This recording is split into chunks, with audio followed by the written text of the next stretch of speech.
Good afternoon, good afternoon, good afternoon again, folks.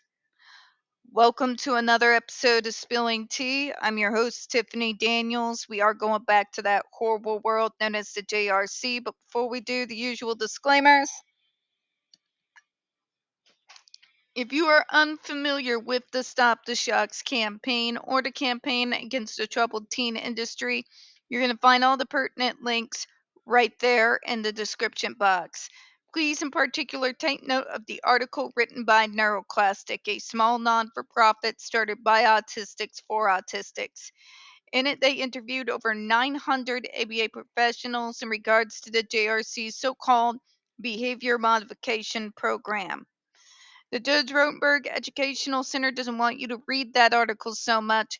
They threatened NeuroClastic with a defamation lawsuit if they did not remove it from the website. NeuroClastic refused, so you know the drill, folks. Please read that article. Share it on all your social media. Also included in there is NeuroClastic's public statement in regards to the defamation lawsuit threat, as well as a link to their GoFundMe. We are crowdfunding just in case the JRC actually does see through with their threat. Trigger warning 1 will be discussed places like the Judge Rotenberg Educational Center and Agape Boarding School for Boys. You're going to hear vivid descriptions of and catch clips of surveillance footage of people with mental health issues and disabled people being tortured and abused. If you got young children present, please use your headphones. Trigger warning 2, this channel is marked not for kids for a reason. We use profanity on occasion and speak on dark subjects. If your child is 16 and younger and they are watching this, very obviously parental supervision is advised, all right? Now, this is a longer one. I may go ahead and split it in half, mainly because the level of stupid I have had to endure today has been special, even for a call center jockey. Send help, all right? All right, so where we were. Response. The FDA disagrees with the comment, as would any logical person on planet Earth. Like, seriously. Anybody who agrees that it is wonderful that a student is doing a new form of self harm because of the trauma that they're putting them through, and they're saying that because they're self harming themselves because of what the JRC did to them, that that's an improvement over behavior, is psychotic. But let's go ahead and read further, shall we? Entrance into the pseudo-atonic state is a risk posed by the use of ESDs. The authors of the reference proposed that the pseudo-atonic behavior was self-protective response to avoid punishment. They surmised that the global muscular freezing or melting provided insurance for the patient, preventing her from striking out and consequently being punished for doing so. Remember, Jennifer Masumba talked about this, folks. This idea, this absolute horror of living, wondering when the next shock is going to come, knowing that it eventually is, regardless of whether the so called reason is inadequate or not. So the folks would actually act out some form of self harm or aggression against another so that they would shock them. And they did it to get the shocks literally out of the way so that they would not be living the entirety of the day in constant agitation of fear from when the next shock's going to come. So Jennifer Masumba has talked exactly about this sort of thing.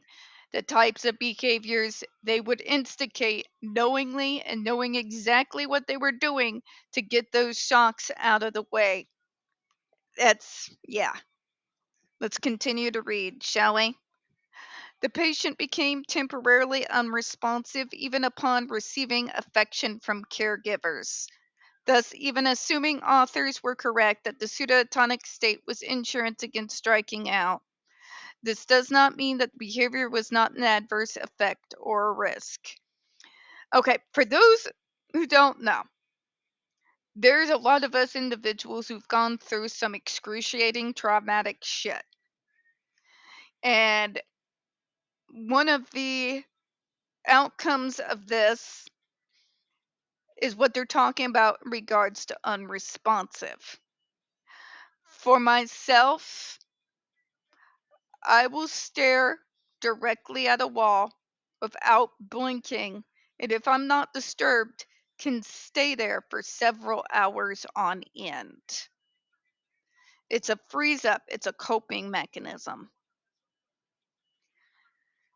You know, and I don't really know how to describe that moment either, but it's one of the very few times when I find myself, rarely these days, in that state. It does clear your head, but it also clears your emotions. It's almost a full emotional shutdown that is so powerful and strong that it manifests itself physically enough to be noticed by others. Okay? And that response is something that can be triggered during the event and even sometimes after the event, years and years and years later. I would know, I've done it. Okay? So to try to use that particular response as a way to say, but they don't have PTSD and da da da da da. Again, you're psychotic. All right. Now, when they're like, but even when they receive affection from caregivers, Jesus fucking Christ, the hell is wrong with you? The actual hell is wrong with you. If my abuser was all of a sudden out of nowhere giving me affection, do you all really think I'm going to respond to that? Yeah. Or maybe I would respond, but it's the kind of thing that probably would have got me dragged to this goddamn place. This idea, but even when they give them affection, like brought that woman that gave her a hug that shocked her 2 hours ago repeatedly just below the lethal limit. I think we can forgive them if they don't warm upon these caregivers who torture them day in and day out when they get a hug. God, that's ridiculous. What the fuck?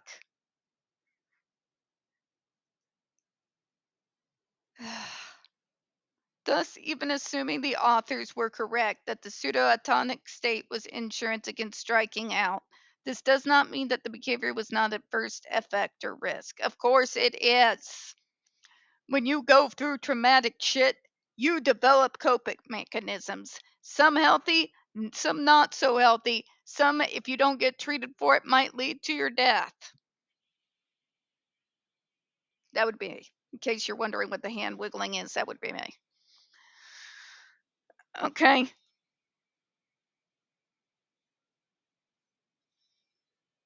So, what we're talking about here, it's a reference of a self-protective state that many of us who've gone through trauma do, which is a full freeze and emotional shutdown, I like to call it, where we're there but not really. Our mind is blank, our emotions are wiped. A full emotional and physical freeze. Okay? Many people who've gone through trauma know what we're talking about here. Not everyone has it, but a good enough chunk does for it to be known as a reaction to traumatic events. Okay?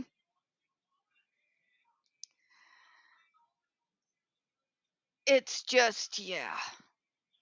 And when they talk about that fear, where they will actually engage in self injurious behavior early in order to get the shocks out of the way, And the fact that the statement above wants us to believe that is an improvement upon behavior, we're dealing with some of the most sadistic fucks on planet Earth, folks.